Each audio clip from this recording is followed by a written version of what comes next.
C'est la différence, David, avec les fois précédentes où tu es intervenu. Oui. Maintenant, tu es filmé pour la postérité. Mais fais comme si la caméra était pas là. Bienvenue, David, au Startup Lab. Je suis super content que tu sois là parce que alors, les étudiants qui sont ici ne le savent pas, mais tu es un des soutiens de la première heure des programmes entrepreneuriaux à l'EPITA, de l'époque de Startup 42, donc depuis 6 ans maintenant. Et l'idée, c'est qu'on parle un petit peu, alors pas de Startup 42 et d'EPITA, mais de toi et d'Open Datasoft, de ce que vous avez réussi à faire au cours des 6-7 dernières années. Et écoute, moi ce qui m'intéresse, c'est d'avoir un petit peu ton parcours, qu'est-ce que tu as comme background, le passage par Exalid et la création d'Open Datasoft. Ok, ravi d'être avec vous et merci de me recevoir, c'est super. Donc je commence là? Ouais, tu peux y aller, c'est à toi. Voilà. Bon. Je crois que la partie interactive sera après, si j'ai bien compris. C'est moi qui pose des questions. Là, c'est toi qui poses des questions, donc je vais essayer d'y répondre. Si jamais je digresse, n'hésite pas. Voilà, donc je suis effectivement un des cofondateurs d'Open Datasoft. Donc Open Datasoft est une start-up qui est maintenant âgée, entre guillemets, puisqu'on a soufflé notre 7e bougie en fin d'année dernière. La société a été créée fin 2011. Et donc avec Open Datasoft, on essaie de fournir à nos clients une solution en SaaS qui leur permet de simplement partager, diffuser, valoriser une donnée structurée en ligne, quelle qu'elle soit, que cette donnée vienne d'un système d'information géographique, de fichiers de données finances, d'une base Salesforce. On leur fournit un outil, une plateforme qui va leur permettre de construire un catalogue de données, mettant à disposition ces données sous forme d'API, de visualisation, et permettant derrière à soit aux clients qui utilisent la plateforme, soit à des tiers réutilisateurs des données sur les plateformes de nos clients, de valoriser ces données, donc de construire des visualisations interactives, de raconter des histoires, de développer des applications à partir des API qui sont produites par la plateforme. Donc pour vous donner quelques exemples concrets, donc comme notre nom l'indique, on évolue pas mal dans le domaine de l'open data, mais pas que, je vous donnerai d'autres exemples après. Aujourd'hui, 50% de nos clients sont des collectivités locales, des ministères. Ce qu'on leur apporte donc avec notre plateforme, donc dans le domaine de l'open data, c'est une solution qui va permettre à une collectivité de diffuser des données d'environnement, de transport temps réel, de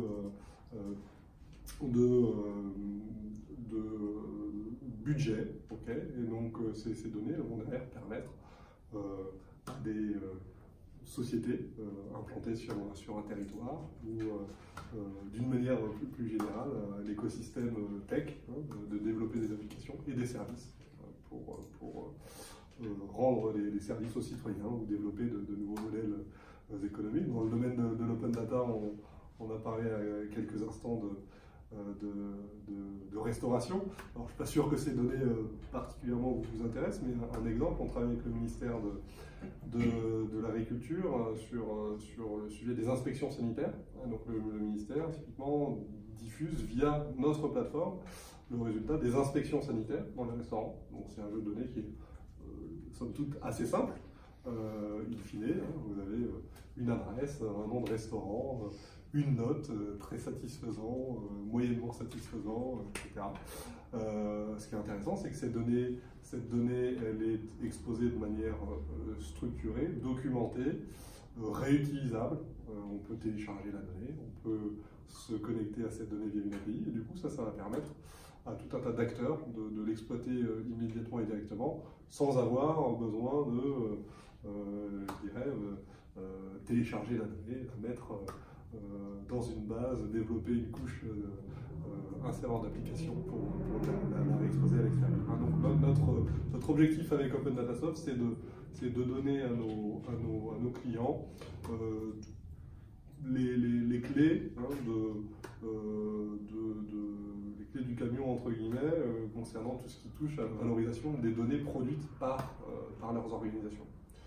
Donc comme je le disais, on travaille également beaucoup on travaille dans le secteur privé, c'est 50% de clients font de l'open data et les autres 50% se servent de la plateforme pour toujours partager de la donnée, mais de manière contrôlée, contrainte, restreinte. Et donc, ça va être par exemple un opérateur de parking qui a dans le cadre de l'exercice d'une mission de service public, donc de gestion de parking pour le compte d'une ville, va devoir restituer à la ville des données produites par l'exploitation de son parking, donc combien de places disponibles, taux d'occupation moyen, etc. Et ces sociétés-là n'ont pas forcément d'expérience en la matière, et ce qu'on va leur apporter, c'est encore une fois une plateforme prête à l'emploi, qui va leur permettre justement de diffuser de manière moderne, avec une approche à l'état de l'art, API visualisation, quelque chose de très orienté web, de restituer ces données à son client.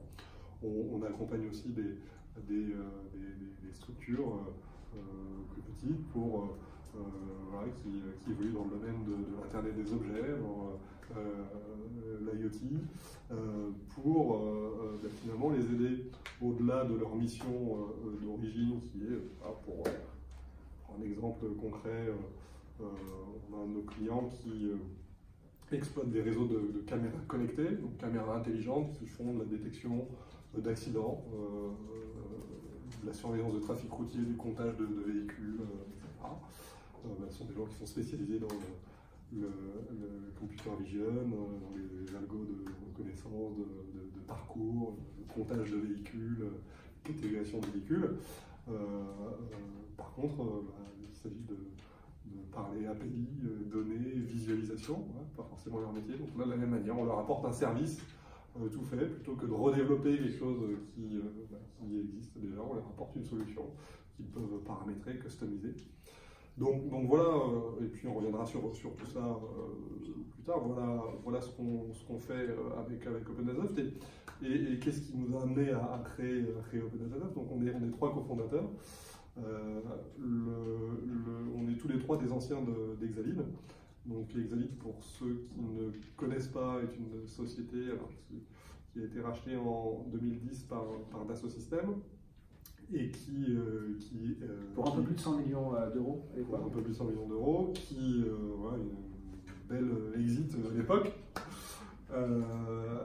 et spécialisé dans le domaine des moteurs de recherche. Donc moi, mon background, c'est un background tech. Je suis rentré chez Exaline en 2002 pour mon stage de fin d'études.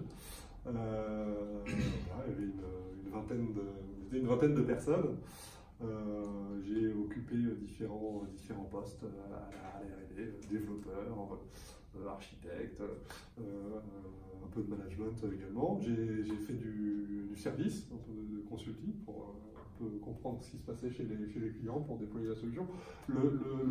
Exaline, en deux mots, alors opérer à la fois un service web, donc un moteur de recherche grand public, www.exaline.com, qui doit toujours exister, et vendait également sa technologie à des entreprises pour les aider à implémenter des solutions de recherche à l'intérieur des cellules de données de l'entreprise, donc pour faire de l'enterprise search, et puis petit à petit pour aller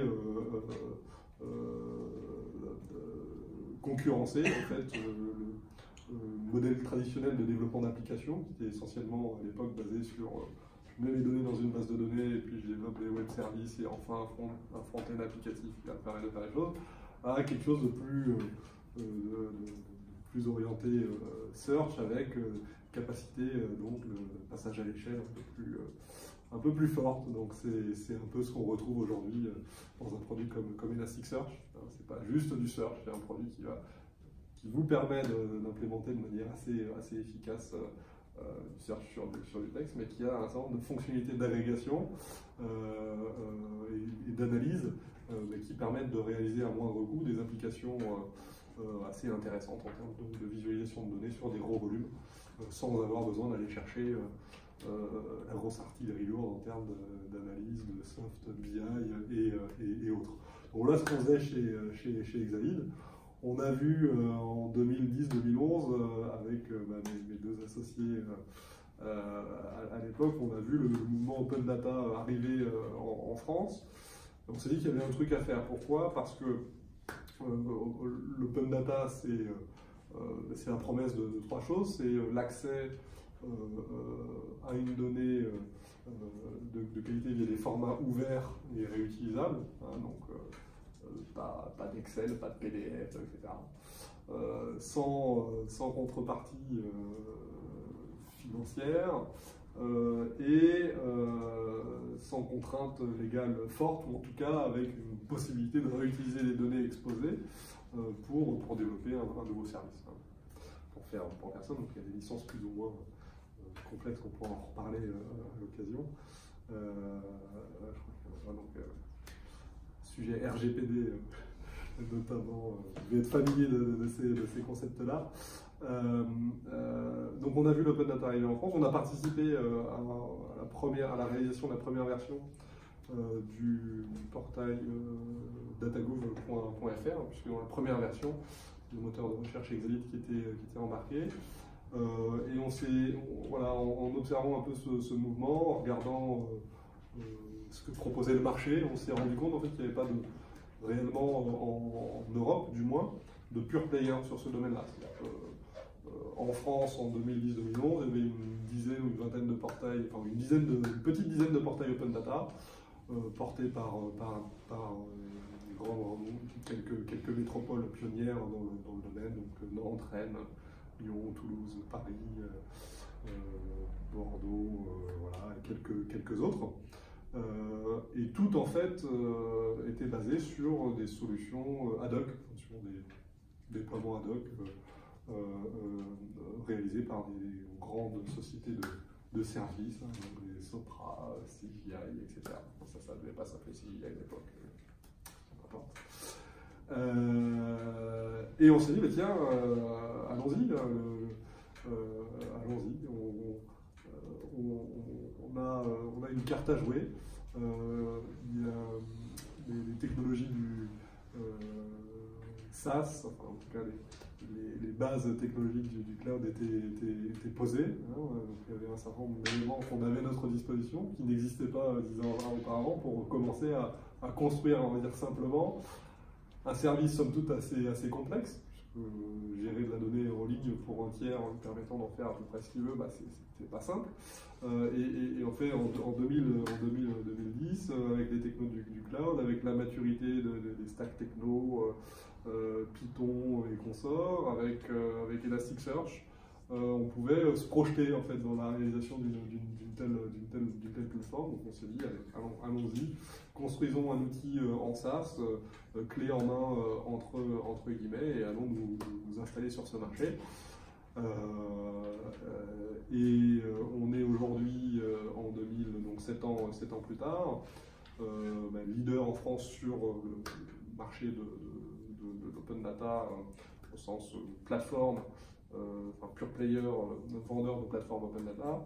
On est présent dans 18 pays. 80% de notre base client est les Français, on a 20% de clients à l'étranger, aux États-Unis, au Moyen-Orient, en Angleterre, Allemagne, Espagne, en Europe du Nord. On continue à se développer à l'international. On a aujourd'hui un bureau, donc le siège est à Paris. On a ouvert en fin 2016 un bureau à Boston. Je parlerai éventuellement du marché américain plus tard. C'est un partage d'expériences intéressant. On a ouvert l'été dernier un bureau à Londres, puis on a un petit bureau à Nantes, accessoirement. Je suis nantais, j'étais à Nantes.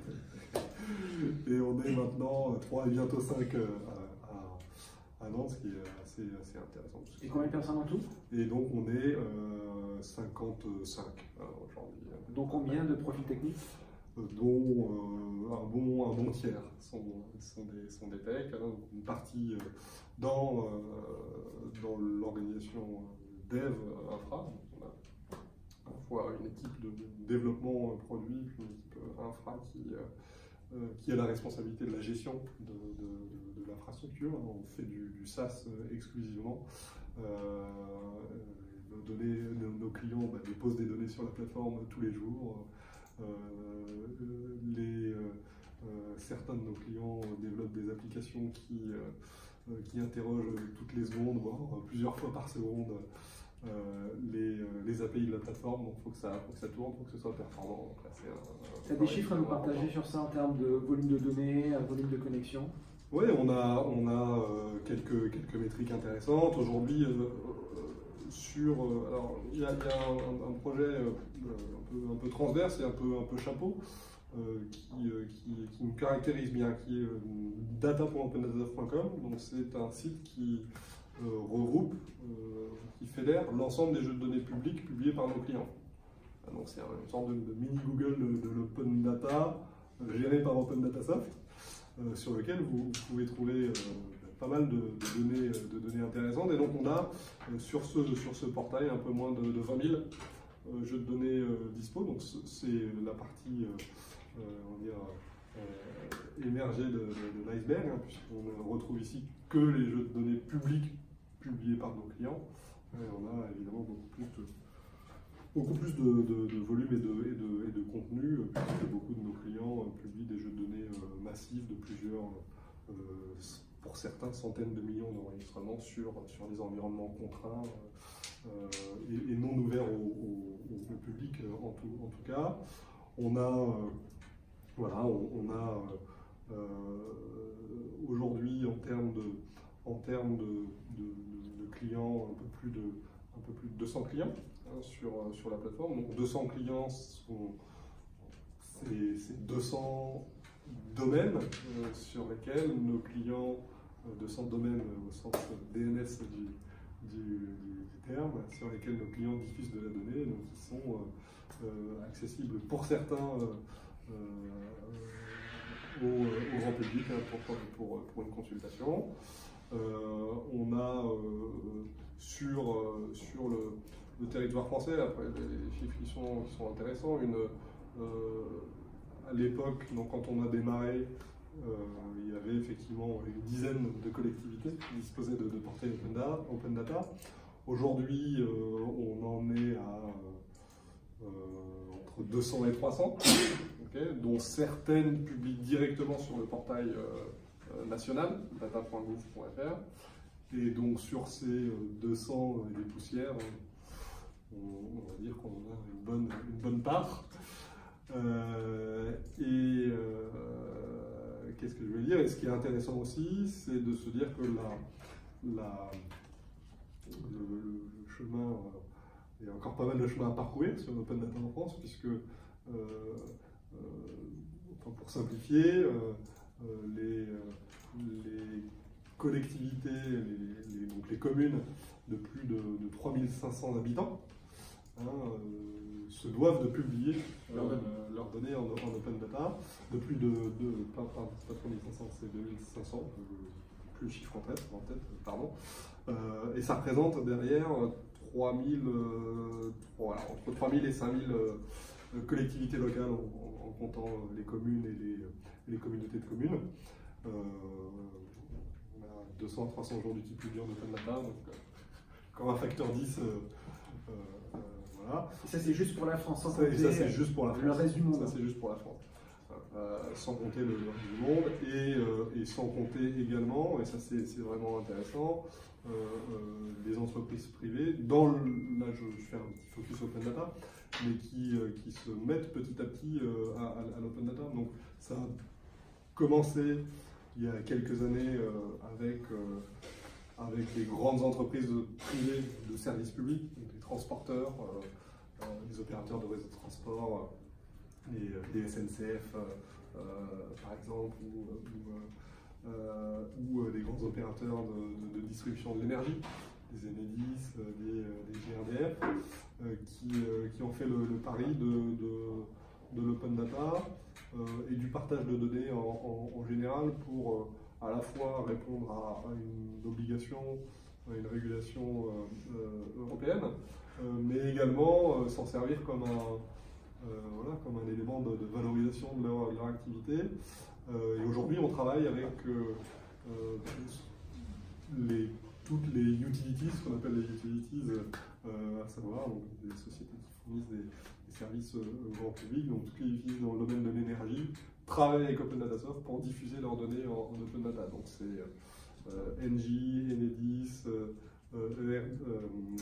GRDF, Suez, et j'en oublie, voilà, sont des clients d'Open Data Soft et des clients avec un potentiel évidemment extrêmement important, puisque ce qui est intéressant, c'est avec ce type de client-là, c'est de démarrer sur des problématiques open, en public, et puis d'aller petit à petit sur des sujets de partage de données en close data, et du coup sur des volumes plus grands, sur des cas d'utilisation métiers beaucoup plus ciblés et avec une valeur ajoutée de plus en plus importante.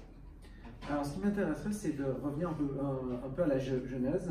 Tu as un background technique, tu es aujourd'hui le CTO d'Open Data Soft, mais pourtant tu as choisi une voie entrepreneuriale. Est-ce que c'était une volonté de ta part, dès le début, pendant que tu faisais tes études, de monter une boîte, ou ça t'est arrivé un peu par hasard? C'était pas une volonté initiale, c'est-à-dire que à la fin de mes études, je me suis pas dit, tiens, je vais absolument monter une boîte. Voilà, on a vécu, enfin j'ai vécu,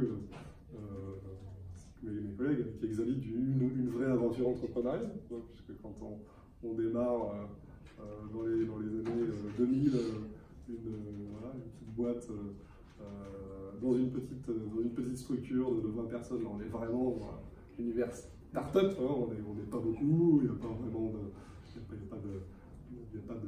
le marché est à construire, est à définir. On a d'énormes concurrents, des gros intégrateurs SS2I ou des pure players américains déjà installés sur le marché. Donc comment on fait, quoi, et qu'est-ce qui va nous permettre de nous faire une place sur ce marché. Donc voilà, c'est vraiment une belle aventure, ouais, avec des gros enjeux et des gros sujets tech un peu pointus. Et c'est vrai que ça donne envie derrière de se lancer dans sa propre aventure. Donc voilà, c'est un peu ça qui nous a guidés. Et puis l'opportunité de tomber sur finalement un sujet. On s'est retrouvés à trois autour de cette problématique de l'open data, du SaaS, du partage de données, de la valorisation de données, des API, etc. Voilà, et ça a fait tilt. Donc c'est l'opportunité là qui s'est présentée effectivement au bon moment, à un moment où effectivement voilà, on transitionnait entre finalement l'aventure entrepreneuriale qui se terminait et le début d'autre chose. Il s'est trouvé que ça a été l'aventure Open Data Soft. C'est quoi aujourd'hui, si tu dois partager quelques retours d'expérience en tant qu'entrepreneur et en tant que CTO d'une boîte en croissance, c'était quoi tes surprises, qu'est-ce que tu as vécu auquel tu ne t'attendais pas, et qu'est-ce qui s'est bien passé, qu'est-ce qui ne s'est pas bien passé?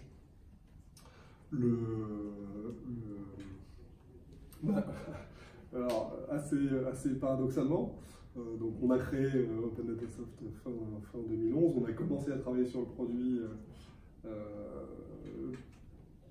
tel qu'il existe aujourd'hui, on va dire, on a posé les bases du produit tel qu'il existe aujourd'hui fin 2012. On a choisi comme nom dès le début Open Data Soft, on s'est lancé dans l'écosystème Open Data, on a fait des talks, on est allé voir tous les clients potentiels, etc. Notre premier vrai client Open Data, on l'a signé mi-2013. Et notre premier client, ça a été Veolia Environnement. Il n'y avait pas du tout d'Open Data.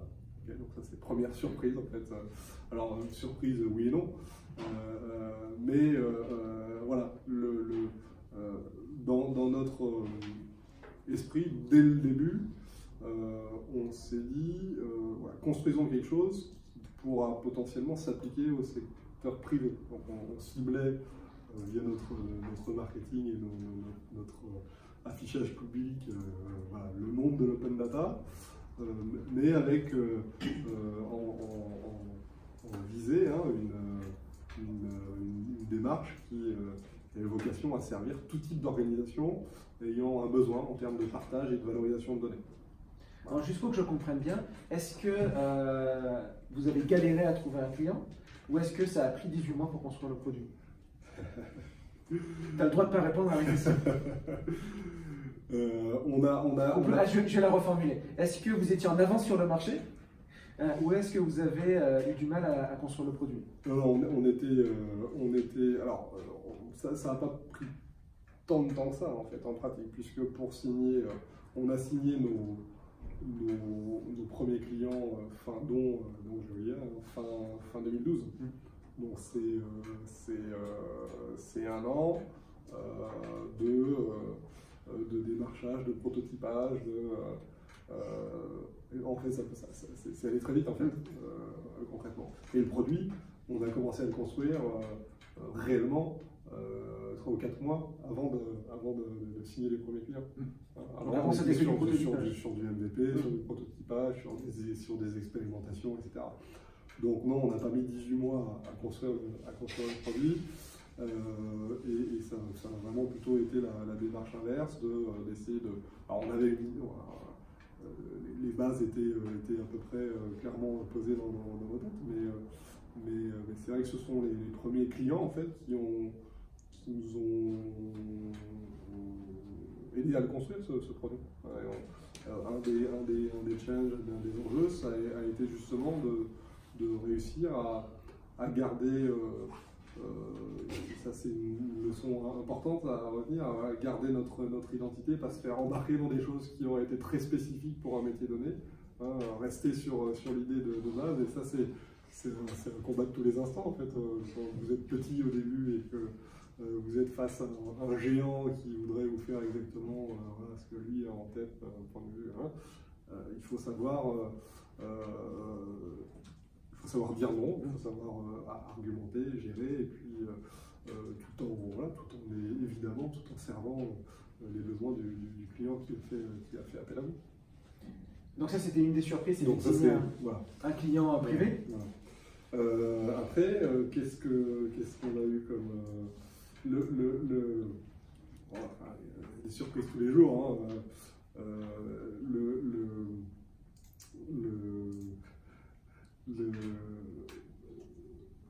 Ce qui m'a beaucoup surpris, c'est ce qui a été assez rapidement difficile, c'est de réussir à recruter correctement. Donc, en tout cas, réussir à la fois construire sa plateforme et son produit et aller chercher des talents pour passer les prochaines étapes, c'est vraiment difficile, ça nécessite beaucoup de temps, et c'est quelque chose qu'on a, je pense, tendance à sous-estimer au début. En tout cas, à l'époque, clairement, j'avais potentiellement sous-estimé cet effort-là. Alors, on dit toujours passer du temps à recruter, passer du temps à recruter. Il faut aussi passer du temps la tête dans le guidon sur le produit, sur la plateforme. Donc voilà, ça c'est fondamentalement réussir à trouver et à craquer cette problématique-là est extrêmement important dès le début. Se réserver du temps sur le recrutement, sur la participation à des événements, sur le rayonnement de la marque, d'une manière générale, est extrêmement important.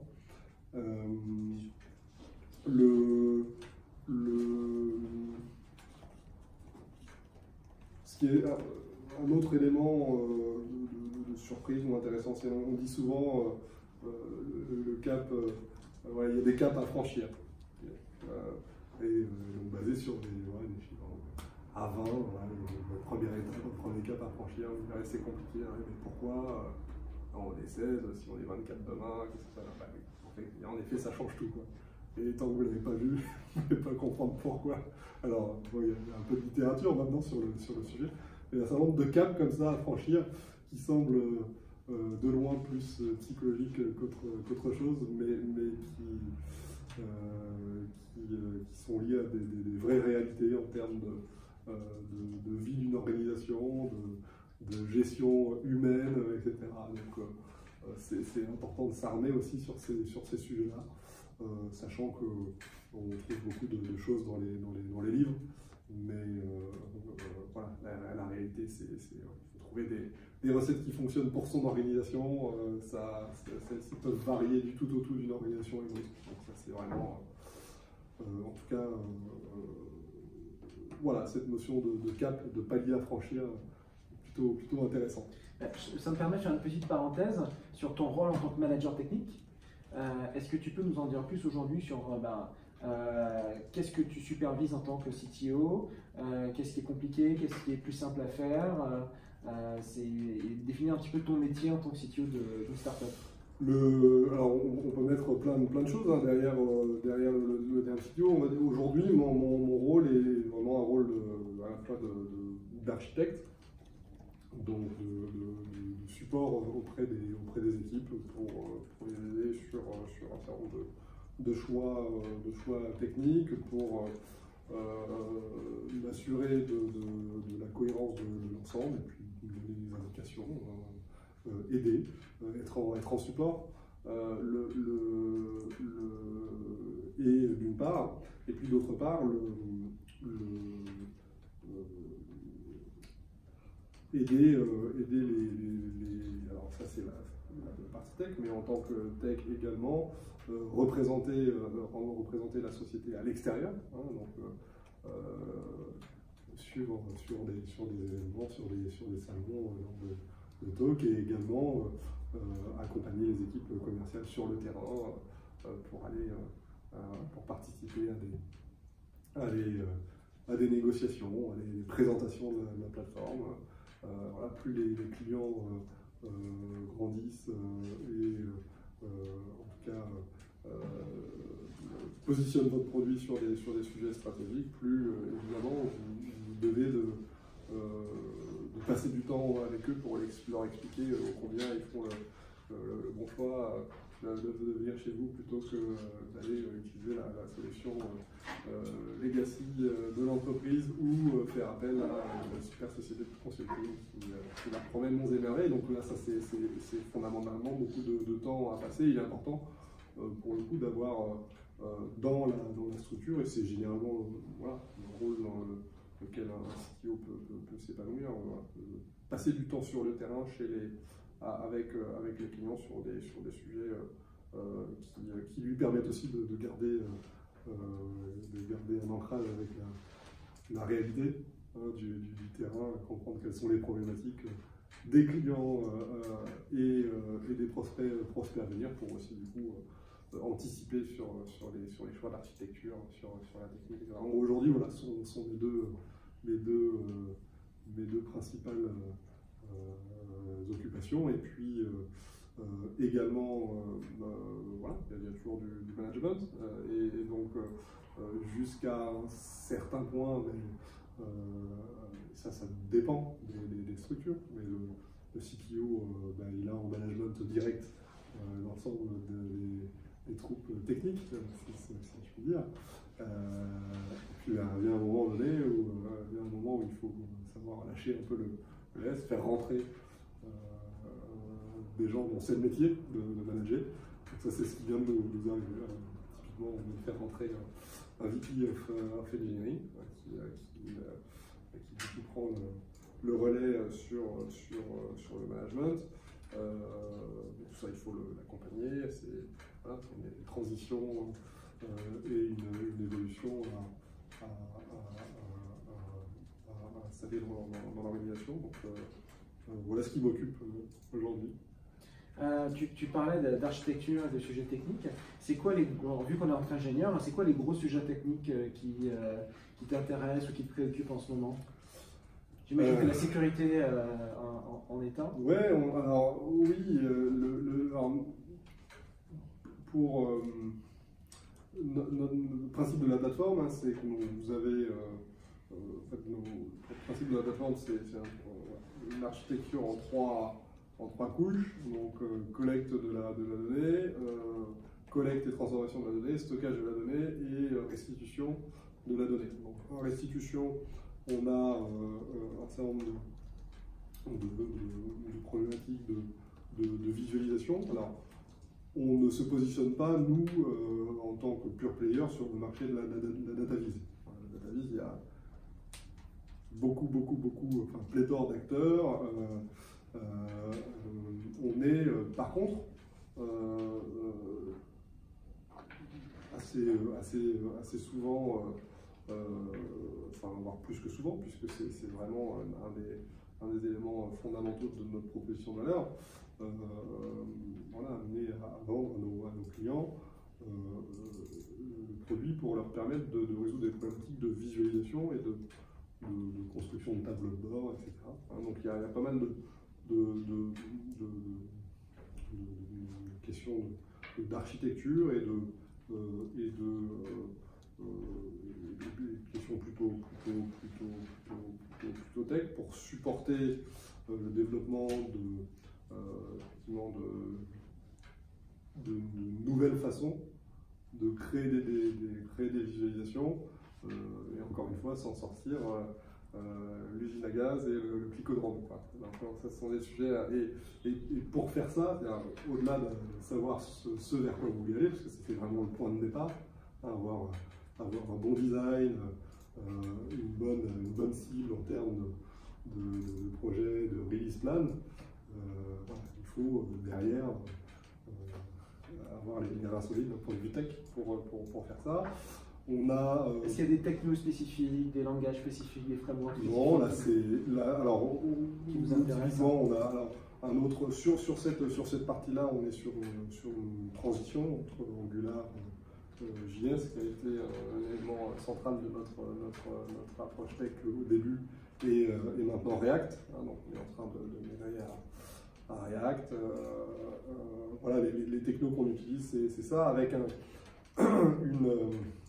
en fait, ce qu'on essaie de faire, c'est de donner à nos clients tous les éléments pour qu'ils ne soient pas dépendants de nous en tant que fournisseurs de plateforme. C'est vraiment, vous avez votre accès au back-office OpenDataSoft, vous gérez votre environnement OpenDataSoft comme vous voulez, vous pouvez faire appel à OpenDataSoft si vous avez besoin d'aide, mais vous avez tout ce dont vous avez besoin sous le coude. Et donc on a utilisé au début AngularJS comme la techno nous permettant de supporter la création d'une librairie de DataVis, pour faire simple, s'appuyant sur nos API, donc une sorte de bibliothèque de composants réutilisables.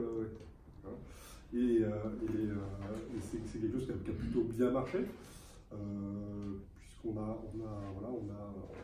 exposé cette librairie est aujourd'hui disponible en open source. Elle est via notre plateforme utilisée par de nombreux clients pour créer des tableaux de bord interactifs dynamiques. Et c'est vrai que voilà, une des questions fondamentales, c'est quoi la suite, puisque AngularJS arrive bientôt, on va dire plutôt considéré comme un framework obsolète. Donc comment, sur des problématiques comme ça, on arrive à faire les shifts techno. Voilà, c'est des problèmes d'architecture, de contraintes, parce qu'on n'a pas les mêmes contraintes entre un AngularJS et un React, en point de vue sécurité. Donc voilà, c'est un peu tout ça. On a pas mal de sujets aussi autour de la scalabilité. Nos clients traitent des données de plus en plus volumineuses quand on travaille dans le domaine de l'IoT, avec un grand énergéticien qui diffuse via votre plateforme des données de capteurs intelligents. Ça peut vite faire beaucoup de données très vite. Donc voilà, comment toujours en SaaS avec une approche c'est-à-dire avec en minimisant les besoins en termes d'opération côté OpenDataSoft, on réussit à fournir un service de qualité aux clients. Et ça veut dire que là, d'un point de vue infra, voilà, il y a pas mal de choses à anticiper, sachant que on a une approche multi-cloud, c'est-à-dire qu'on n'est pas, on a des clients aujourd'hui, pas mal de clients qui tournent sur AWS, on a également des clients sur Azure, des clients sur Outscale, qui est un hébergeur français, pour les contraintes de performance et racheté par Dassault Systèmes, et puis réglementaire. Alors, pas racheté par Dassault Systèmes, mais qui fait partie du groupe Dassault Systèmes. Voilà. Et ça, en fait, ça nous oblige. Voilà, ces contraintes font qu'on ne peut pas se reposer uniquement sur des services PaaS fournis par un hébergeur cloud. On ne peut pas être full Microsoft, ou full Google, ou full Amazon. Ça ne nous permettrait pas d'adresser les contraintes de nos clients français ou les contraintes de nos clients dans d'autres pays. Voilà. Donc l'aspect multi-cloud, et c'est pour le coup quelque chose qu'on a anticipé. Donc on ne s'est pas enfermé dans une approche avec un éditeur sur lequel on aurait été bloqué, ce qui nous a ouvert finalement pas mal de portes en termes pas mal de possibilités en termes de marché.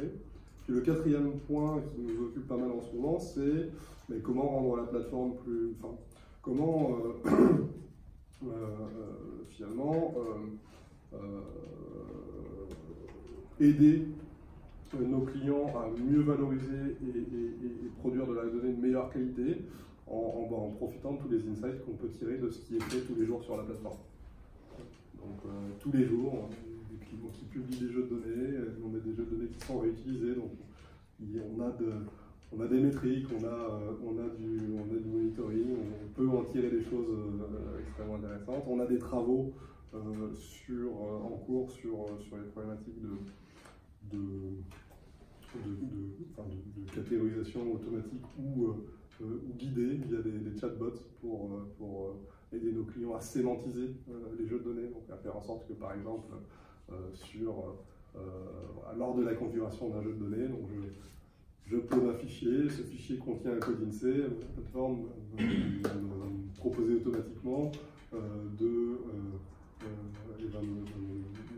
automatiquement de catégoriser ce code INSEE en tant que code INSEE et pas en tant que chaîne de caractères. Voilà, non. Et ceci permettant derrière une plus grande facilité de réutilisation et d'identification des jeux de données d'intérêt pour nos clients. Comment sur le réseau de données OpenDataSoft, je peux récupérer en une requête l'ensemble des jeux de données qui ont un code INSEE. Ça c'est vachement intéressant parce que vous construisez en tant que développeur d'application, vous construisez une application locale, vous dites voilà, je construis une appli locale, de quoi j'ai besoin, de quelles données j'ai à ma disposition pour développer mon appli.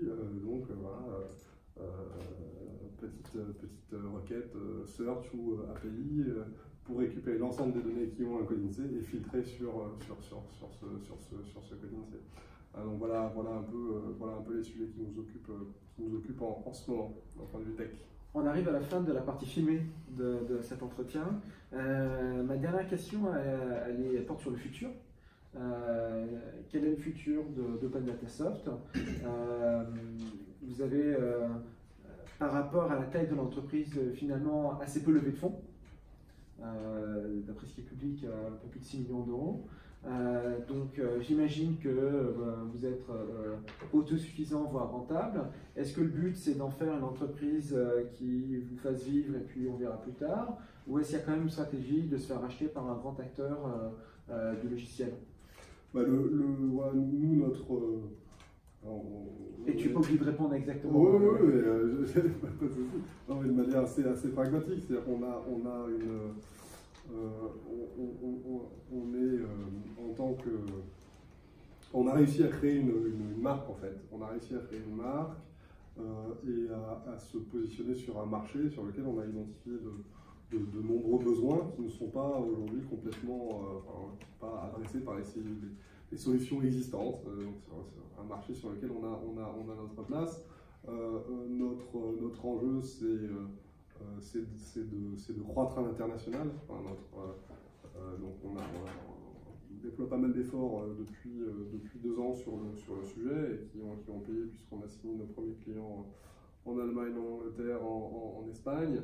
Le marché US est un marché qui est important pour nous, sur lequel on est aujourd'hui en concurrence avec de gros acteurs américains qui ont comme pas mal d'acteurs américains, beaucoup d'argent, beaucoup de puissance en termes de marketing, et donc arriver là-bas en tant que société française, c'est pas simple. Il faut réussir à américaniser notre approche sur le marché pour réussir à les concurrencer, mais c'est un marché qui est assez qui est intéressant pour nous, et sur finalement un certain nombre de sujets qu'on a pu traiter sur le marché français, notamment dans le domaine de la diffusion de données, d'énergie, etc. Alors, on a des choses qui n'existent pas forcément de cette manière-là. En tout cas, les besoins ne sont pas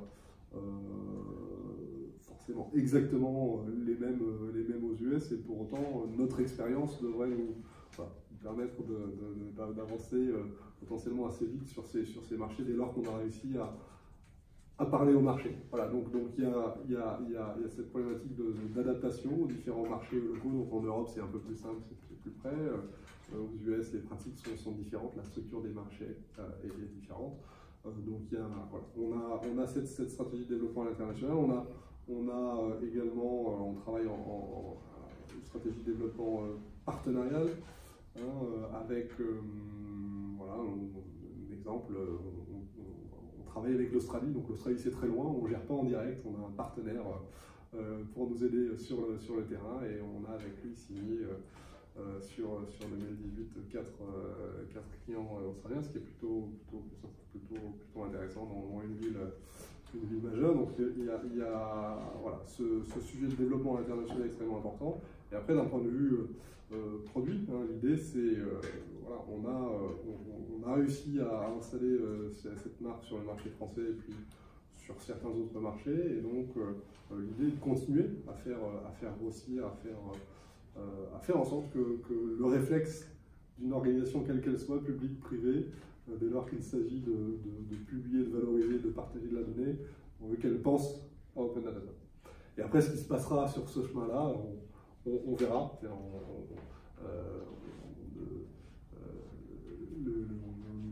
On ne construit pas notre histoire avec cet objectif de se faire racheter absolument. C'est-à-dire qu'on a effectivement une stratégie, une trajectoire quand on construit un business. Parce qu'on a néanmoins levé des fonds, donc on a des business plans, on a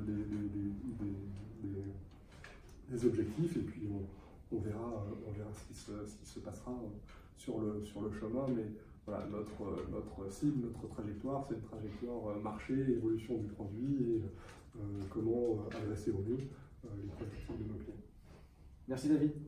Je vais éteindre la caméra maintenant et laisser la place aux étudiants.